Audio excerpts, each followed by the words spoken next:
So over the weekend on Saturday, just on Saturday, I sold 8 beats, 7 leases and 1 exclusive. Not every day is that good. And with regard to the exclusive beats, which was, I was happy because I was technically on tour over the last 2 weeks or so. With regard to the exclusive beats, I was supposed to sell 5 exclusive beats that week in terms of the inquiries I was getting. So I'm juggling 5 different inquiries, trying to follow up with people, trying to chase people down, not getting responses. Although that's a frustrating thing to deal with, that's just how it is. People will stop responding to you. People will say one thing and do another. People will stop checking their email, or maybe they're just lying about it. I don't know. But the fact of the matter is, producers, we absolutely don't want to get caught in that space where we're relying on people to buy beats so that we can make a living when those people are unreliable. So I wanted to share 5 beat selling tips. Dame also shared some insight in today's episode as well. Appreciate you tuning in. The full link to the whole podcast channel is below, and hopefully this helps you stay motivated and encouraged on your amazing, magical, and sometimes incredibly frustrating journey on becoming a career music producer. All right, so my win that I shared earlier was that on Saturday I sold 8 beats, 7 were leases, 1 was exclusive. And it got me thinking about. There you go. I forgot my sound effects. I had to use it. So that's my celebration for selling beats. It got me thinking about something Aaron said or alluded to last episode. And it was, one of the worst things to happen to producers ever. And it happens to us regularly. I'd say it's the one thing that happened that we just kind of normalize. And it's terrible, which is that, and it has nothing to do with money. It's when you work with an artist on a song, you hear the song or you're hands-on with the song. It's worse, like for me, when I'm mixing and tracking and vocal producing and really invested in the song beyond just making the beat, but then the song never comes out. Because no matter how hard we work on the song, unfortunately, the ultimate decider is either the artist or their label or both. And so yes, it's a financial blow because if the song doesn't come out, we usually don't get paid, but it's also a spiritual blow because we love making music. So at very least, the music that we put our energy into should come out just so we can enjoy. Wait, Pat, you said, unfortunately, that decision rests with the artist or label. Are you suggesting that that the producer should have a say in whether it should come out? No, I'm not. So what I'm leading into is that the producer, the more leverage they might have in that kind of scenario, like a Timbaland or a Dre or someone, but they often act as label entities themselves. They all have their imprints on majors. So that's a little different. And I also feel like very few artists are going to look at a Dre and say, nah, I think I have a better idea of what's going to work than you do. You know what I mean? They're probably going to defer to him. But there is backlash for beat leasing. And I think this is a big reason why I love it and why so many producers do it. I feel like it's not a solution necessarily, but it's one way to kind of lessen that blow, because I think every producer has spoken on this, every big producer, where an artist will tell them, hold this beat for me, or we got the song, it's going to come out, and it just never comes out. And they've held that beat. And like after 5 years, that beat's old, no one else wants to use it. So it's an imbalance at very least. And I'm not going to sit here and whine about it being unfair that the artists and the labels have the final say, but don't whine about producers going to the internet and leasing a beat. You know what I mean? Like there's a lot of this going on, and it's just the way it is, and every situation is different. So I think this is a great way to balance things out, because producers are branding themselves, they're beat leasing. But regardless, what I want to ask you about, and it's just something that I think we all struggle with, there's that old saying, a bird in the hand is worth 2 in the bush. And I think when it comes to what I do specifically as a producer, and certainly you can extend this to recording artists and songwriters too. When I'm selling beats and I'm negotiating with multiple people at the same time for different beats, to me, it's like 1 sale in the hand is worth 5 in the bush.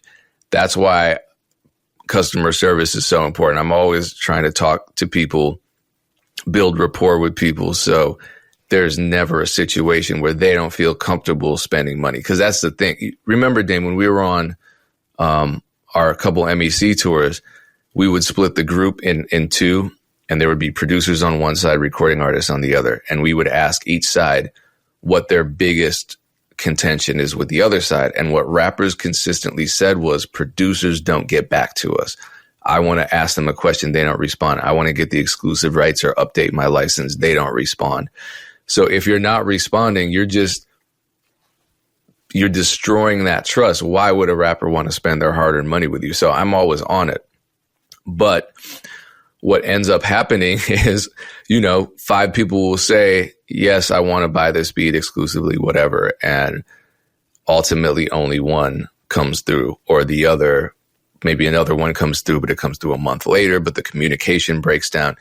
So it's just kind of tough. And so I want to ask you what your strategies are for how you would avoid these kinds of scenarios with customers who aren't necessarily telling the truth, or who don't want to close the sale, or who might just be wasting your time.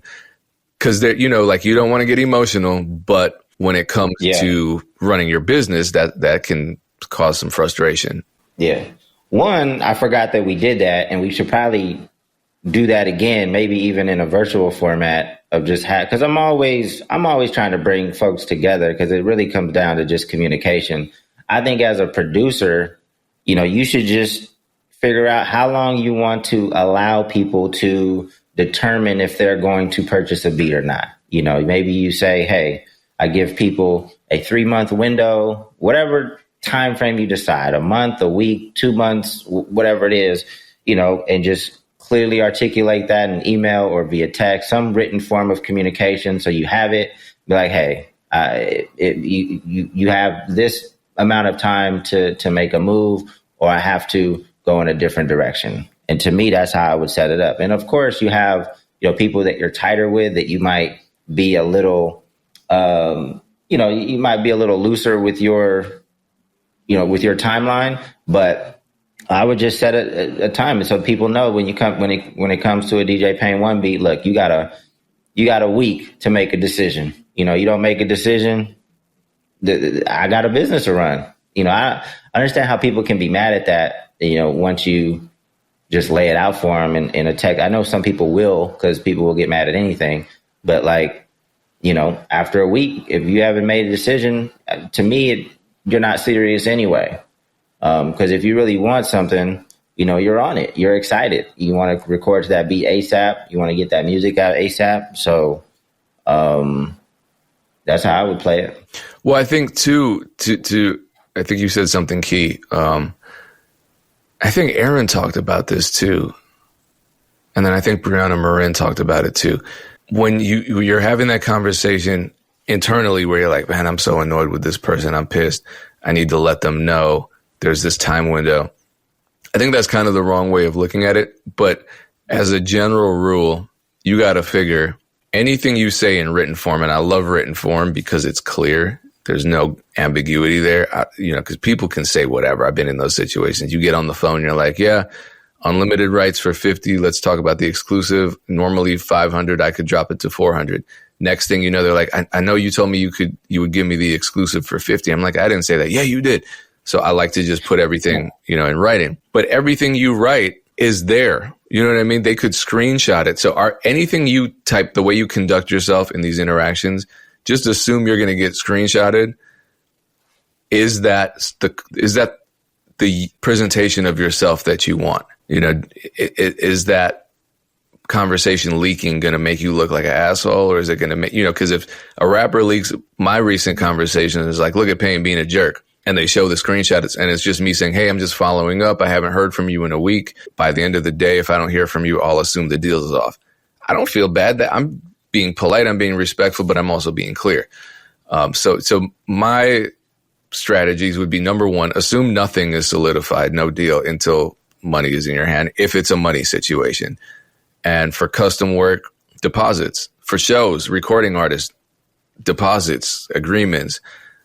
Get stuff in writing, because a lot of people who are just wasting your time won't even take the time to execute an agreement. They're not going to sign it. They're not even going to read it, because they know deep down inside they're bullshitting you.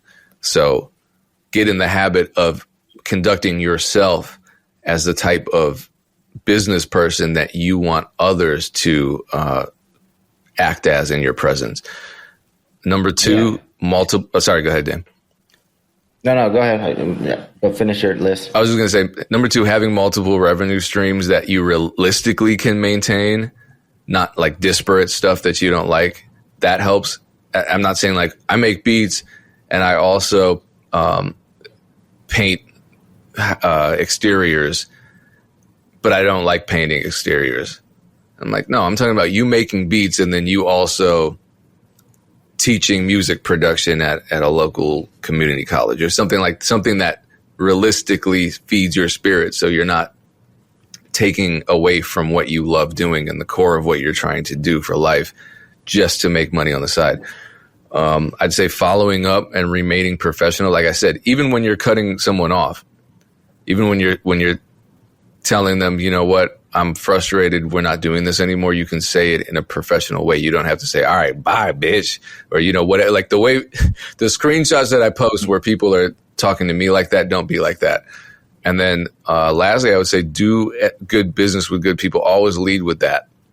Because if you do good business with enough people who do good business back, they're just going to keep referring you to more people. And then your network of potential customers and partners expands. Yeah, I mean, I think we talk about that all the time. I recently had Dylan Reese on the Independent Living podcast. I have my go-tos for opportunities. Like typically, if I know somebody needs a beat, I hit up Payne. If it's a good, you know, if I feel like it's a good fit. You know, if I need music, I go to Dylan. I go to Bari. There's just core people I go to because I know that they're going to be, you know, timely with their communication. They're going to turn around things quickly. And there's just not going to be any drama. So, you know, I can't emphasize that enough. You know, just opportunities come to people that are easy to deal with.